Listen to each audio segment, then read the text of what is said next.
So here we are in editing instruments, and this is the most important part of a producer's job. We want to be precise and we want to be able to fix mistakes because nobody's perfect and people are human, but we want to make them superhuman by the time we're done with their track. So we're going to learn how to take things from slightly off the beat to on the beat to slightly off pitch to on pitch. And we'll learn all of that stuff in this section. That's going to help you a lot on your mix. So let's get started on this.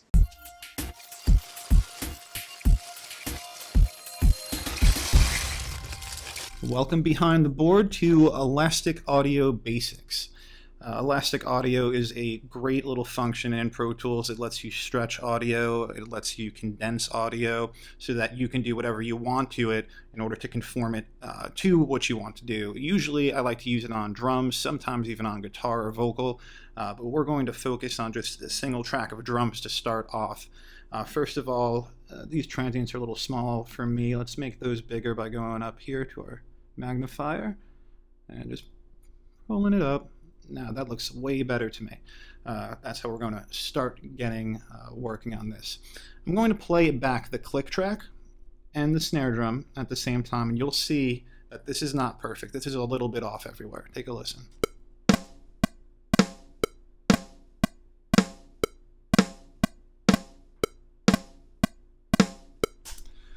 All right, so you just recorded drums, and that's what happened with your snare drum. It's all over the place. The record's ruined, but not if you know how to do this. And not a lot of people really know how to do this properly. I have a lot of colleagues who don't, so really focus on this. This will put you head and shoulders above them. Let's start off with bringing up the Elastic Audio menu right here. There's polyphonic, which means many sounds. That means like a full guitar chord. There's rhythmic, which basically means rhythmic things like a snare drum that has no real tone to it. And monophonic, which means one sound, so a vocal or a bass part. So that's when you'd use the different ones. We're going to focus on rhythmic. So click rhythmic. Great, and it just analyzed it for us real quick. We're going to go to where it says waveform and change to warp mode because we want to play around and warp this audio. Fantastic. All right, now we need to bring up our quantize menu by going to event, event operations, quantize. You see the hotkey there in case you want to learn this hotkey because you'll probably be using it a lot. Let's click that in there. All right, so we have quantize on. We're going to quantize our note on, preserve our note durations. That's fine for now. Our quantize grid will be quarter notes. Nothing else needs to be clicked here. We're just doing quarter notes as our only quarter note hits, so we don't have to worry about swing and exclude within, all stuff that we will eventually talk about. But let's get started on the simple stuff. Let's zoom in to where this first hit is. Zoom yourself in. I'll highlight the first hit and press apply. Now you see what it did there. I'll just undo and do it again. See, the hit was early. Now it's right on the grid. That's perfect. Now go ahead to the last hit and do the same thing. I'm a big fan of doing this. Some people tell you it's not completely necessary, and it's not. But I don't like how everything gets warped as we go along. And if you get the first hit and the last hit where they're supposed to be, you have a lot less chance of things getting warped and out of place. So let's highlight that last hit, press apply, and we see that that hit was very late, and now it's dead on. And you see what happened to this hit as we do that? I'll undo and show you. It moved over too. So that's kind of the theory of going with the first hit and the last hit, so that there's not enough room to really mess up and have to undo a whole bunch of times and figure out where your problem was. It might still happen, but this kind of saves us from that. So let's zoom back out. And now we could take a bunch at a time.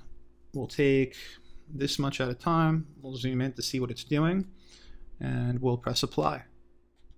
And that moved everything exactly where we want it to be. Now say you wanted to do this by hand. That's possible too. You just grab your grabber tool up here. Pick the one that is off the most for right now. We'll pick this one because it's off quite a bit. All you have to do, since we're in grid mode, we're in our quarter note grids, just click, drag over. So let's do that to all of them. Click and drag it right to the grid. click and drag it right to the grid. Perfect. So that worked because we're in quarter notes, we're in a quarter note grid, and it'll move it to the nearest grid that is a quarter note. So that makes it really simple for this. But what if we had eighth notes? And yeah, I hit a track on you. So let's go over to where I hit it, right over here in your tracks menu. See this one, this kick is hidden. So right click it, double finger click it if you're on a Mac.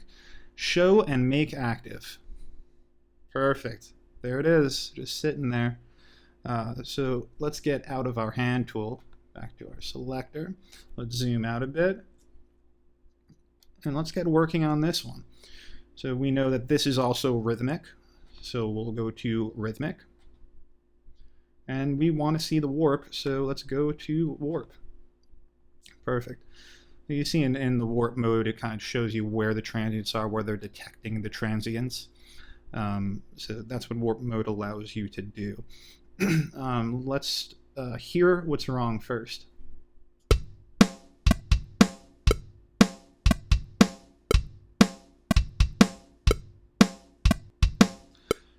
All right, so we're a little early, we're a little late.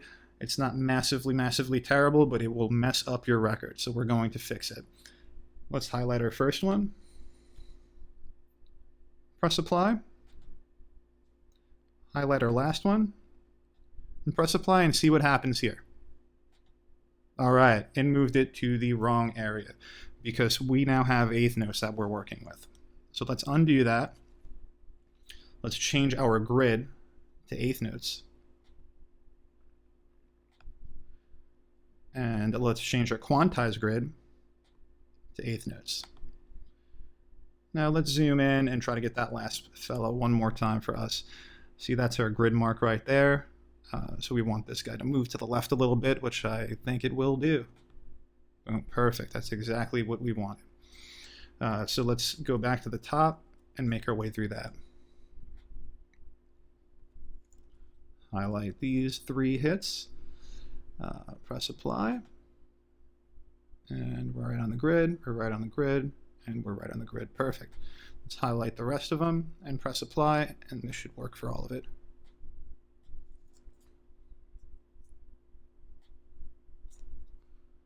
Apply. Perfect. Let's listen back to that.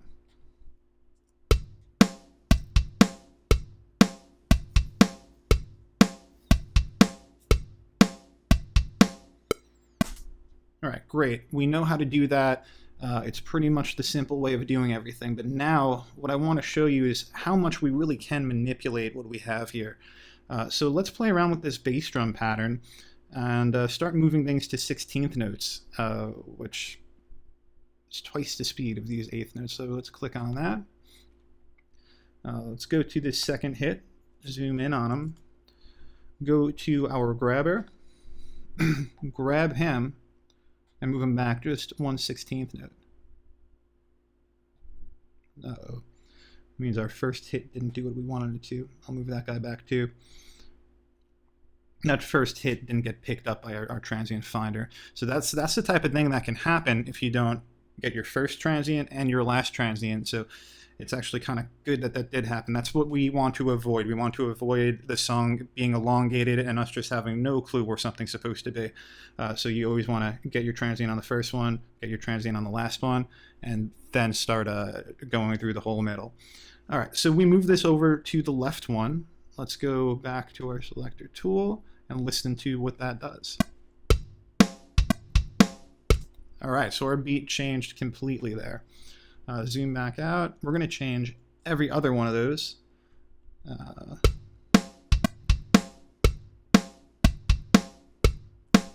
All right, so that's our next one to change. It's right here. Let's grab our grabber tool, click it.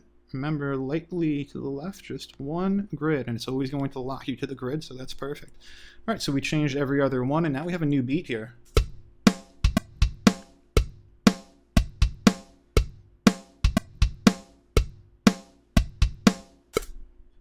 Perfect. That's exactly what we wanted to do. It's exactly what I wanted you guys to pick up from this video, is that there's a lot of power in this tool, and you got to stick with me on this because it's very detailed, and It's kind of in-depth, and it's not the most fun thing in the world, but it is going to save your recording. So just stick with me on this part. It's going to make you very valuable. Thanks for being here, and I'll see you on the next one.